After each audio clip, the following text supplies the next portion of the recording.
অবশেষে চলে আসলাম লালনের মাজার। কুষ্টিয়া এখানে শহর শুটিং বলতে চলছে। এই লালন শাহর মাজার, উনার দেশ এই বলেই বিখ্যাত। এখানে লালনের মেলা হয় এবং অনেক ভক্তরা আসে। প্রচণ্ড জমজমাট একটা জায়গা। তো আজকে কোনো অনুষ্ঠান ছিল না বলে একটু নীরবতা। তারপরও মানুষজন কিন্তু প্রতিনিয়ত আসে। এখানে উনার জাদুঘরও আছে। উনার ব্যবহৃত জিনিসপত্র আস্তে দেখাবো। আসসালামু আলাইকুম ইয়া আলাল আশহাদু আল্লা ইলাহা ইল্লাল্লাহ। তো এখানে আমরা দেখতেছি লালন শাহর যে ভক্তরা যারা ছিলেন পূর্ব আমাদের পূর্ব বংশে যারা তাদের কবর আমরা কিছুক্ষণ নীরবতা পালন করলাম। যেখানে গান আর রিলিজ হবে ওইখানে দোয়া যাই। পড়লাম।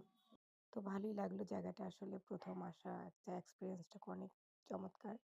সত্যি সুন্দর একটা জায়গা। সত্যি ভালো লাগার মতো একটা জায়গা। অবশ্যই আপনারা সময় পেলে চলে আসবেন কুষ্টিয়া শহরে লালন শাহর মাজারে।